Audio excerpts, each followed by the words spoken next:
TikTok live Pakistan के अंदर ban है क्योंकि उन्हें पता है कि यहाँ के लोग इंतहा के बदतमीज हैं, including my brother.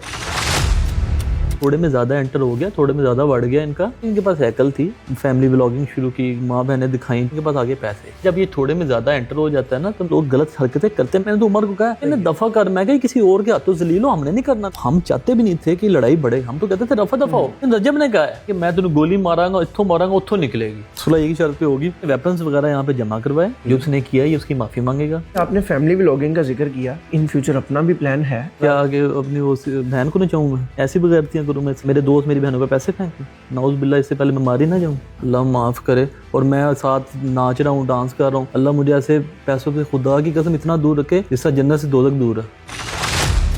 Social media से शुरू होने वाली लड़ाई एफआईआर तक पहुंचती है। इस लड़ाई में असलहा भी इस्तेमाल होता है, माँ बहन की गालियां भी दी जाती हैं। इस लड़ाई में आप गैंगस्टर वाली फील भी दिलाते हैं क्योंकि आपके पास शोहरत है, आपके पास पैसा है। लड़ाई बेसिकली उमर भट्ट और मान डोगर जो कि रजब भट्ट के दोस्त हैं, इनके दरमियान होती है। इनके माँ बहन शुरू होने वाली लड़ाई अब कहाँ तक पहुंची है, ये सारा माजरा क्या है। मेरे साथ उमर भट्ट के भाई अली भट्ट मौजूद है। उमर भट्ट ने लड़ाई शुरू की, मांडोगर ने बात शुरू की, ये बात शुरू कैसे हुई? मैं आपको बात बताऊं तो मुझे हंसी आती है जिस बात की लड़ाई है। इतनी फजूल बात है। वो टिकटॉक लाइव का मैच काट के गया डोगर, ठीक है, आपस में दोस्त है, तो तुम्हें आ गया इस बात पे, तू लाइव क्यों काट के गया? उसने कहा मैं कह के गया हूँ, मेरी मर्जी। यहाँ से बात स्टार्ट हुई है, लड़ाई होगी। मुझे यानी कोई लॉजिकल रीजन कुछ नहीं थी। उसके बाद गाली गलौच आपस में शुरू हो गई और बदमाशियां ये वो। मैं देख के रहा हूँ भाई, जुम्मे की सुबह का टाइम था, तकरीबन 4-5 बजे का, जहाँ पे लड़ाई शुरू हुई है।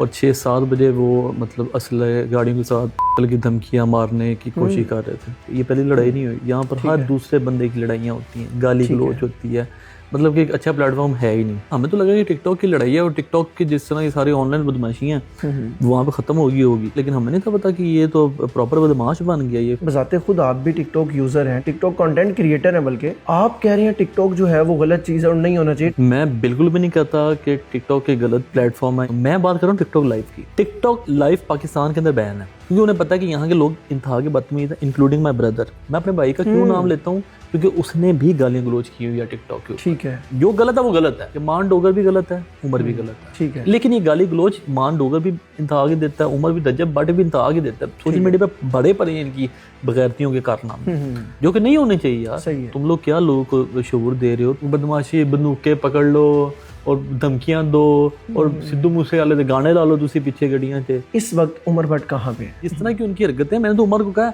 मैंने कहा तू साइड पे हो जा। अब वो क्या कहते हैं, अत खुदा दा वैर है, ठीक है। मैंने कहा इनका वो हिसाब है। मैं कहा ये थोड़े में ज्यादा एंटर हो गया, थोड़े में ज्यादा बढ़ गया इनका। इनके पास हैकल थी, फैमिली व्लॉगिंग शुरू की, माँ बहनें दिखाई, जो भी किया, ठीक है। मैं कहा इनके पास आगे पैसे आए थोड़े से, मैं कहा साथ फेम आ गया, फेम के बाद इनके बन गए तलाकात, रेफरेंस के बाद हो गया अब ये डॉन। और मैं कहा जब ये थोड़े में ज्यादा एंटर हो जाता है ना तो मैं कहा लोग गलत हरकतें करते हैं। मैं कहा वो काम कर रहे हैं, मैं कहा इन्हें दफा कर, मैं कहा किसी और के हाथों जलील हो, हमने नहीं करना। हमने लड़ना है, हमने कानूनी कार्रवाई करनी है, उसके अकॉर्डिंग हमने चलना है। यानी आप इस हक में है कि अगर इन केस उमर भट्ट गलत है तो वो भी सजा का बिल्कुल है, बिल्कुल 100% है, लेकिन जितनी उसकी गलती है, मैंने तो ऑन रिकॉर्ड आगे उसे गलत किया। इनकी जो गलती है ना वो माफी के काबिल नहीं है। उसे तो बंदा चपेड़े मार के, दड़ा धमका के समझा सकता है। किसी को बंदे को बंदूक तो नहीं बंदे से खींचने में हिम्मत होती।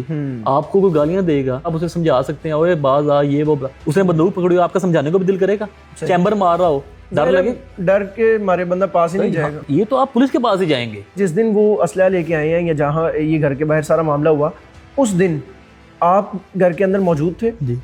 आप लोग क्यों नहीं बाहर निकले? यही सेम रीजन थी कि ज़ाहिर उनके पास असला मामला था। लाजमी सी बात है, हम चाहते भी नहीं थे कि लड़ाई बढ़े, हम तो कहते थे रफा दफा हो। हमने तो उस टाइम एफआईआर भी नहीं करवाई, ठीक है। एफआईआर हुई है 2-3 दिन बाद, वो भी उन्होंने टाइम टू टाइम धमकियां दी हमें। रजब ने अगले दिन दोबारा कहा, उस दिन आने के बाद उसने बाहर आके क्लैशनें दिखाई हैं, मोहल्लेदारों को भी तंग किया। अगले दिन रजब ने कहा कि मैं तुझे गोली मारांगा, इत्थों मारांगा, उत्थों निकलेगी।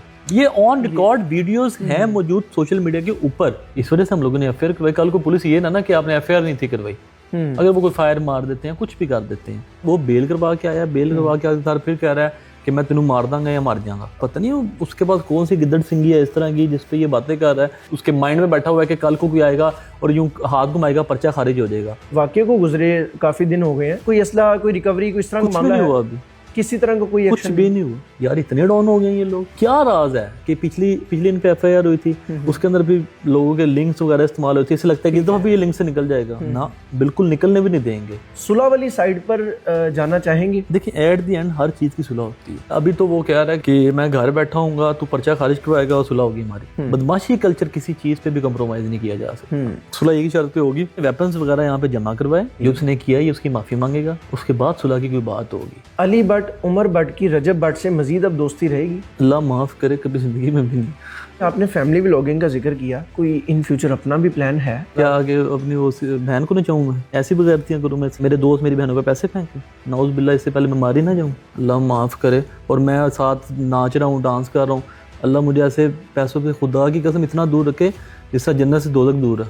लगता है कि ये लाइव, ये मामलात, ये बदमाशी, ये चीज़ें ठीक हो जाएंगी? एक ही हल है, मैडम इस चीज़ पे एक्शन ले लें या आईजी सर खुद एक्शन ले लें। उसके बाद मेरा नहीं ख्याल कि कोई भी सोशल मीडिया पे कोई दोबारा ऑनलाइन बदमाशी करेगा। एटलीस्ट जो 10 साल 12 साल 15 साल 8 साल 9 साल 11 साल को इन बच्चे देखें, वो कहें यार ना ना तो बदमाशी नहीं करनी। एक ऐसा केस जो है वो इतिहास बन जाएगा ना, उसके बाद सारी बदमाशी खत्म हो जाएगी। मामला फिर वहीं पे खड़ा है कि गोली वाला मजाक, असले वाला मजाक, ये गैंगस्टर वाली फील कहाँ से आ जाती है?